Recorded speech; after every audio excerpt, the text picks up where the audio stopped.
when I found out that my nude images had been circulated to the point that my former high school teacher got access to them and was downloaded them, was sharing them, that changed everything for me.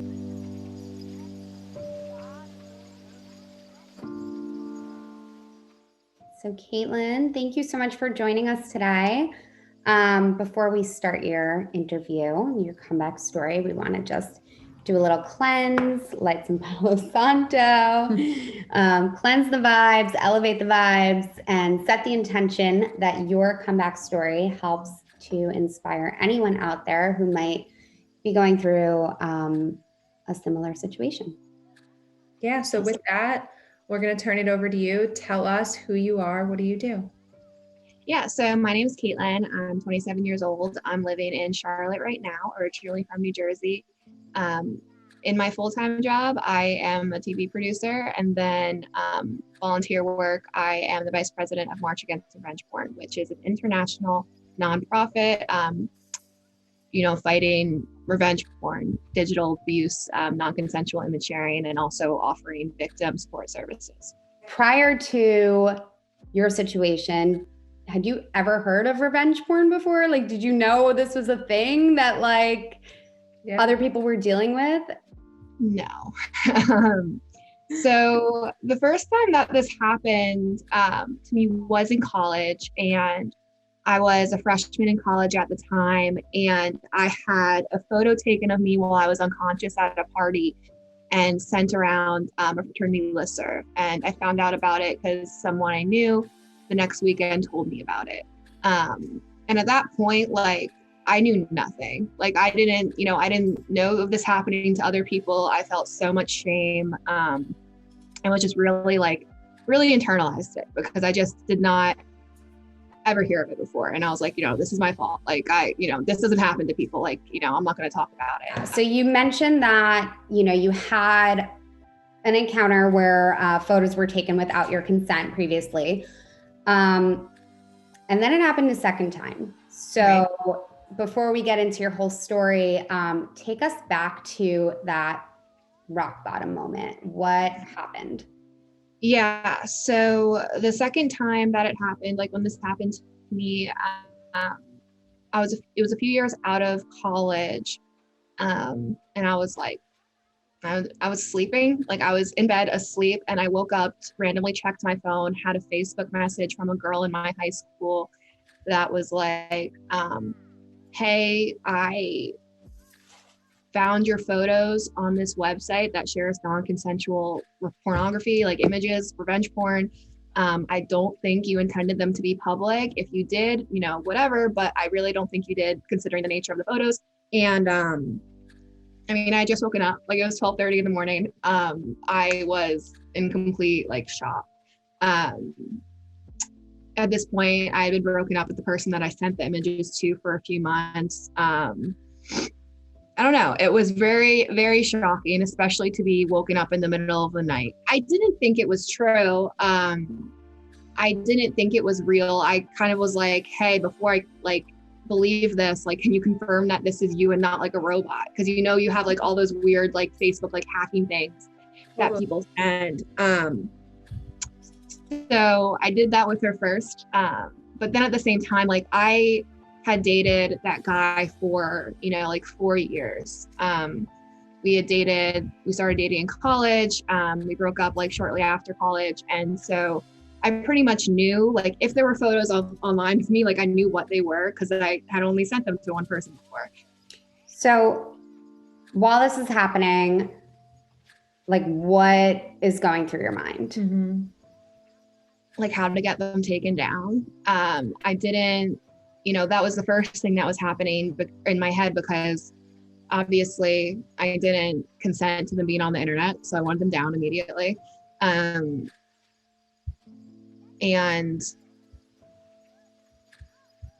yeah, I think that was it. It was kind of a one-track mind with how do I get these deleted? I was going on the internet trying to search for ways that people got these deleted. The girl had told me, because I was freaking out, and at this point it's 12:30 in the morning. I not telling really anyone right now because everyone's asleep.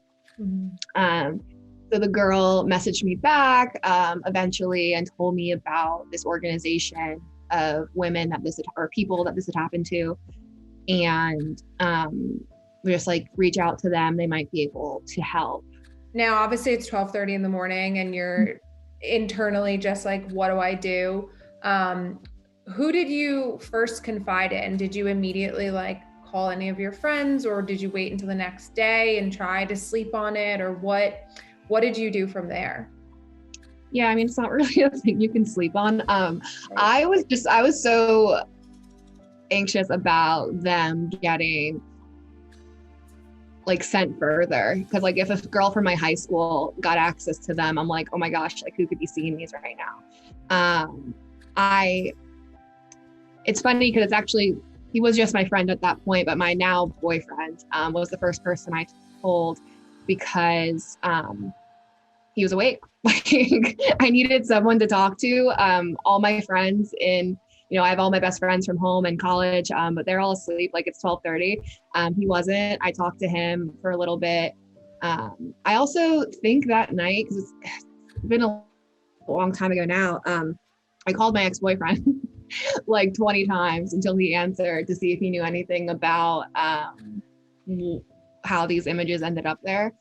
But that was a pretty sleepless night, like just waiting until the morning to really figure out who I could get in contact with to take these photos down and take any next steps. Because I knew at, that 12:30 a.m., like no one's going to respond to me and help me. So it was kind of just like me waiting until someone could. How or when in this process did you tell your parents about the situation, and how did they handle it? So I didn't tell my parents for a very long time. Like obviously, like I don't live at home anymore. So I was trying not to tell them. I got a lawyer like pro bono, so I didn't need their help. I was kind of just trying to, tackle it on my own.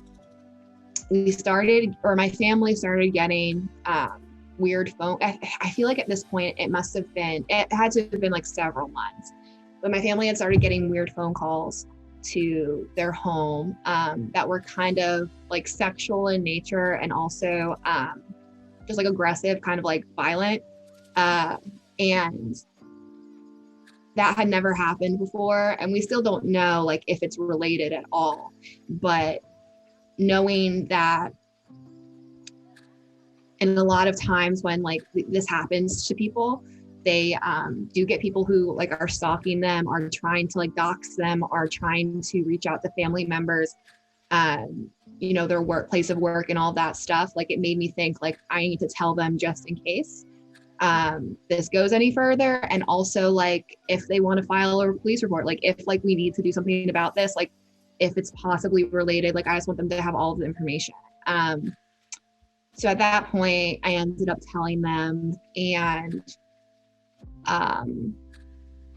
it was interesting. Like my parents were always very supportive of me as a person, but they're also very conservative and didn't, agree or understand why I would do that. Like why I would take photos and send them to the person I was dating. Like they just I think they thought it was stupid. Like it's just something, I think it's a generational thing that they just didn't really understand. So while you're going through all of this, I guess the space between when you first found out up until the point where you were, finally telling your parents, it was probably a couple of months, you said. So where were you at mentally during that time? Yeah, I think I felt when it first happened, I was going through a lot mentally. I felt very unsafe. I felt a lot of anxiety. And I also felt really guilty for having these feelings because my sexual abuse was different than a physical sexual abuse. And to me, the story that I was creating in my head was like, well, I shouldn't feel this way. It's not fair that I feel this way. And which obviously makes dealing with anything mental health related a lot harder when you're trying to tell yourself you shouldn't be feeling that. And then everything kind of took a different turn when I actually found out that when I found out that my nude images had been circulated to the point that my former high school teacher got access to them and downloaded them, was sharing them, that changed everything for me. I started going to therapy a lot more because it made it hit so much closer to home that I wasn't really able to hide any of my feelings anymore. Like I couldn't hide the physical reaction, the mental reaction that I was having because it just felt so much more violating that this was a person that I interacted with in real life. And the idea that other people that I've interacted with in real life could have seen them. That's when it got to the point where I was having anxiety attacks, and obviously you can't pretend you're not having those. Take us through the I guess the timeline of, okay, you found out because someone told you, hey, your photos are circulating. Then there were a couple months where you didn't really tell your parents, you trying to do this on your own. At what point during that or after that or wherever did you find out more about the truth of what was going on? Sure. So I found out, I told my parents like months later, and then months after that, I was home for the holidays. At this point, like I had a lawyer, he was working on, so I got connected with a lawyer pretty much like this within the same week that I found out my photos were online originally. And he was able to get them taken down pretty quickly, and then started the process of subpoenaing the website, the internet provider, and all of that. But that took several months. Like that was a very long process. So I found out, I got the lawyer, then I told my parents, so they knew something was going on. They knew I was waiting for more information from a lawyer about who posted them. And then I was home visiting my family for Christmas. And I got a phone call from my lawyer basically telling me that,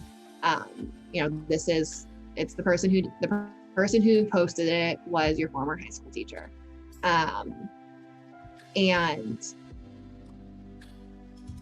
yeah, that moment I know changed everything because it was someone I knew in real life. It's also a person who works with children. So, and works with like high school teacher. The fact that he was on these websites, like looking for photos of people that he's like teaches or taught, was really, really disturbing for me. And I felt so sick about it because it became not just about me anymore. It became about helping other people, because I knew there was no way in my mind that I was the only person that he targeted. So at that point, I felt a lot of anxiety, but also knew that I had to do something about it. I think the way everything lined up for me made me feel from the beginning that I kind of was like meant to do something about it. Because in these kind of cases, it's not really common to be able to find out who exactly was sharing your photos. Like that's really rare. So the fact that I was able to, the fact that I got connected with this lawyer, like everything kind of seemed to be falling into place to point me to the direction of, you have to take this to court or charge him, whatever. Like you have all of this information in your hands, like you have to do something with it. Really believe that. And even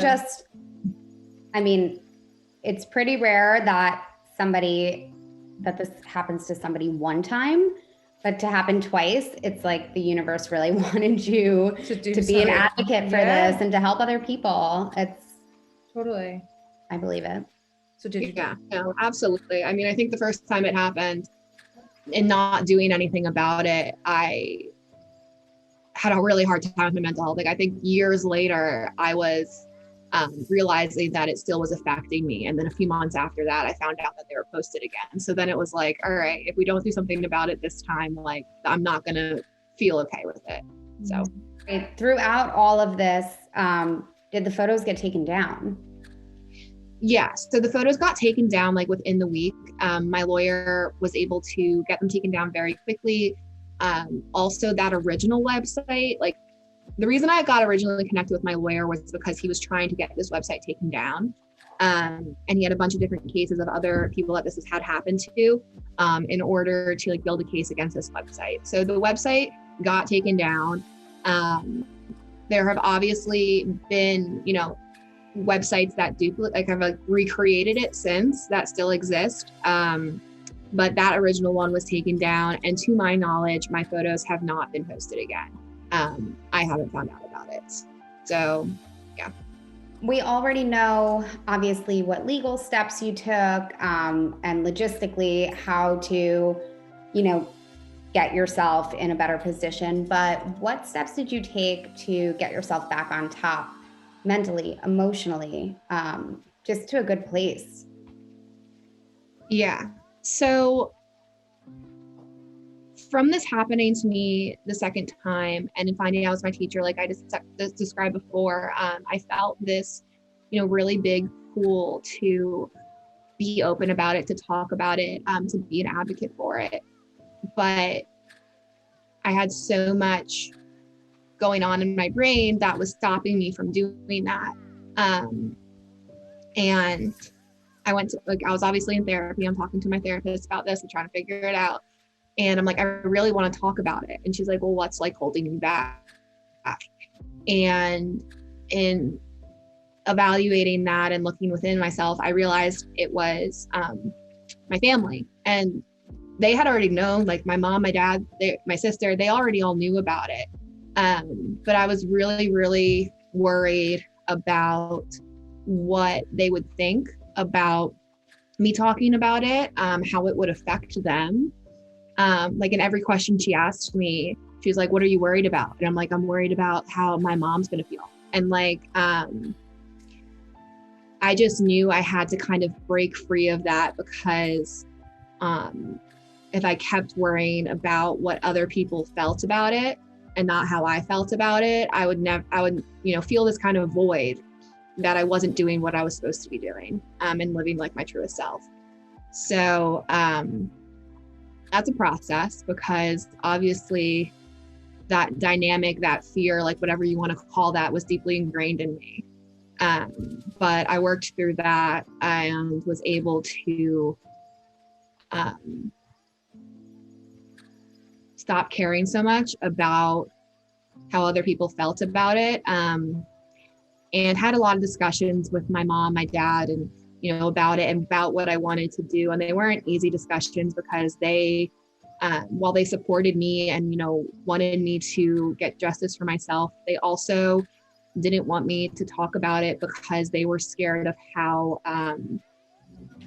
other people would react, like how employers would react, how would other people try to look for my nude photos. Like it was all like their concerns were very protective and came from a good place. But I also knew that I was okay with those consequences, those potential consequences. And so I needed them to learn how to accept it. And they're eventually able to. And they're very supportive now. And they know this is what I'm doing. And they're on board. But ever since then, and finally kind of just like breaking free from that weight of how is it going to affect them has really allowed me to be able to, go full force with this and say whatever I want about it, post about it, do podcasts about it, different interviews, which I know in the beginning I wouldn't have been able to because I would have been so scared about what they would think. So obviously this is a lot to deal with and you're, handling it, you're talking to your therapist. Did you have support from anyone in your life to just lean on during this? Yeah, I have I'm very fortunate and very lucky because I know not everybody has the kind of support system that I do. And,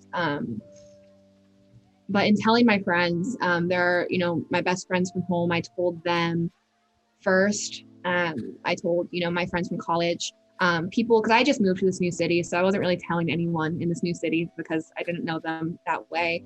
But I was reaching out to people that I knew for a very long time and telling them, and they were all so supportive, which was a huge help because you will hear, and in my experience in talking with other people, sometimes the people in their life are, shaming them or are telling them to keep it private or are, telling them this is all your fault. And if you have those kind of voices in your life, you're probably going to feel less inclined to get justice or talk about it. So I've always felt very lucky that I had the support system that I do. Also, you mentioned that your boyfriend now, you guys were friends while this was happening. How has this affected your relationship in any way? I think when this first happened, I was dealing with so much anxiety that it was affecting really all of my relationships because my decision-making skills were kind of when you're going through something that like a trauma, your brain's just protect me. So you don't really act like yourself. And I wasn't acting like myself for a pretty long time. So we did have conflicts for a little bit. But eventually I think we're just in a place that's a lot stronger because of it. He's so encouraging. And I think from day one has always been you should never feel any shame about this. If you want to talk about it. He's definitely been someone who encouraged me to deal with the stuff with my mom and my family so that I could do what he knew that I wanted to do. Obviously, I feel like sending nudes is a generational thing. Is there anything you wish you knew back then that you know now after everything you've been through? I think the first thing that I would want to know in considering that first instance that it happened is that I am not alone because I felt so alone in that I didn't do anything about it.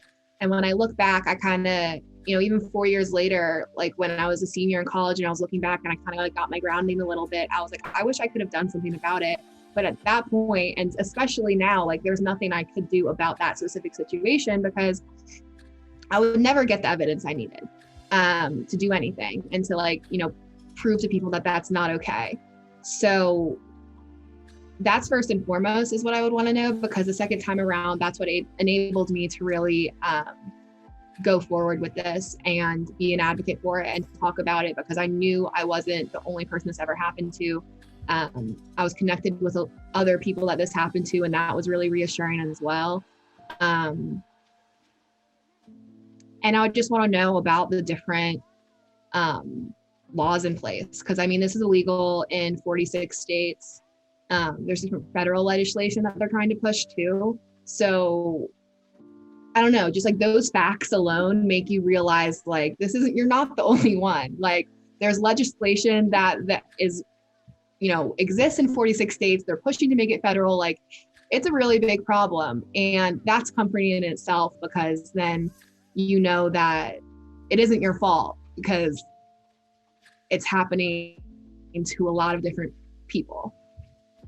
So aside from talk therapy, which obviously helped you a lot, what has been the best form of healing throughout your recovery?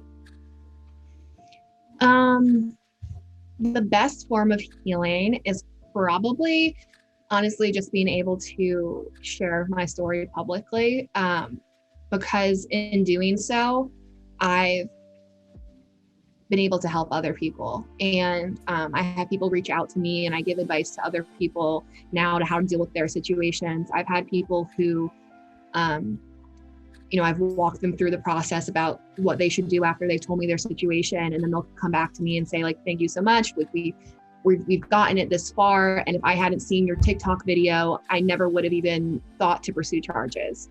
For me, that's very healing because I'm like, my little gut feeling that I was supposed to be doing this and advocating for this gets reaffirmed in those moments because if I hadn't done that, then maybe they wouldn't have gotten justice. And I think at the end of the day, like the ultimate healing thing would just be like there being a federal law against this. And that's like what I want to help do and advocate for. So really just helping other people and making it known and talking about it is very healing for me, because even if I'm not getting that message where someone's like, hey, you're helping me, I still feel like I'm helping spread awareness. And I know that if this first time that it happened to me, if I had seen someone spreading awareness about it, I would feel so much more comforted, empowered, and all of that. So just, doing what I'm doing, I guess. I love it. Do you want to actually, in your own words, I'd love to hear just like what it is that your organization does. It was actually started by Leah Juliet, who had this happen to them when they were in high school. And they started this organization in 2016 and very recently decided to open up the board to other people. And now I think there's 10 people on the board, and I've been working with them for the past few months. And I just really wanted to get involved with, I thought about starting my own organization, but also was like, this is something that I would much rather work with. Like, you don't want to have a million like little organizations that are doing something. Like, you want this big movement of people, like organized collective people that are all working towards the same thing. And I had followed that organization for a while and knew that I really aligned with everything that they were doing, and agreed with it and wanted to do my part in it. So there's different marches to raise awareness, different efforts to raise awareness like that. There's also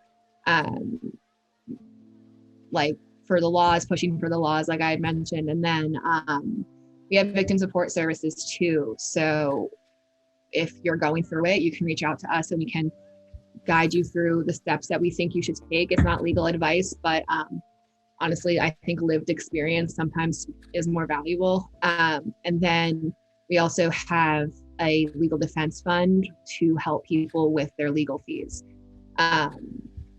when they're going through it, because sometimes you're not able to get that pro bono lawyer. What was some of the best advice you actually received along the way? Simplistically, I think the best advice I would have gotten would be do what you need to do, worry about your own needs. Because I'm a person that is putting everyone else's needs above my own naturally. And that's something I've really had to, that's something that very comes to the forefront when you go through a trauma, like you recognize your problem. And you can't heal through a trauma if you're continuing to do that. So putting my own needs first, and recognizing when I was going through something emotionally, mentally, that I didn't push myself to go out with my friends because I was worried about what my friends would think. I didn't force myself to I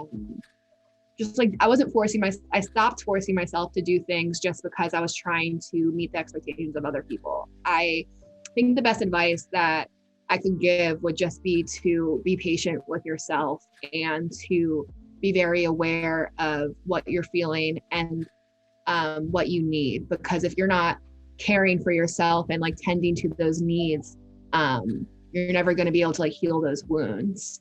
So just taking a step back and allowing myself really just a lot of time to process and heal. One of the most important things for me to realize was that I was allowed to feel pain because I was internalizing so much because I felt guilt for my emotions that I was really putting off that healing process. I was putting off processing through it. And I was also like kind of causing these anxiety attacks because I would start to feel a type of way. And then I'm like, I can't be feeling like this. And that's not how you handle an anxiety attack. Like, that's not what you're supposed to do. And it definitely heightens it and makes it a lot worse. So I think what I would tell victims and people that go through this is that everything that you're feeling and your, mental, emotional reaction is all very valid. And other people that this happens to, they have the same kind of reactions. Like,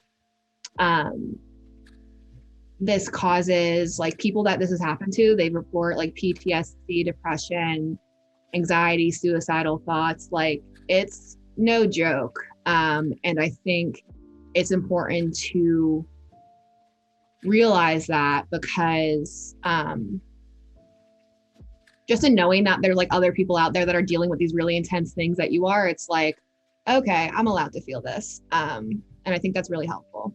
You literally named like 12 emotions right there. It's like angry, scared, anxious, guilt, shame. Like, it's like you're going through all of these whirlwind of emotions. And I think it's really is just the key to sitting with those emotions, letting them pass, and knowing that they're normal and that they will pass. When you started to have these anxiety attacks or panic attacks, what tools did you use to get yourself back to a base level emotion? I think breathing exercises when you're first going through it, like just being able to do different grounding exercises is really important, because you need to like slow everything down within your body for you to be able to even like start trying to like switch your brain around and how you think about it. You can't really do that if your heart's beating out of your chest and like you're sweating and you're shaking. So I think something that I started doing early on and that I learned to do really on was just like different grounding exercises, breathing exercises. And then once I was able to get myself to that like more calm state, I could talk through in my head to try to like rewire my brain and how I thought about it. But that first step was really just like stabilizing. Now, did you do like alternate nostril breathing, or like what type of breathing exercises would you do? I did box breathing exercises. That's like kind of what was working for me. I also did that thing where you like start naming things you can see, touch, taste, hear. For me, I really needed like to totally stop thinking about it. And the only way I could totally stop thinking about it is if I was visualizing something else in my head. Mind is very powerful tool. Yeah. I think that's great. And I think that's so helpful because people hear breathing exercises, but it's like, what specific tools did you use to like dig yourself out of that downward spiral, that pit that you're in? And I think it is really important to feel grounded and feel supported when it feels like everything around you is just out of control. So any final words of wisdom for Team ELEVARI and anyone watching this at home? If in going through a trauma, when you have something happen to you that's traumatic, do what feels right for you. And if that's talking about it and if that's making it public, then do that. But if it's not, then don't.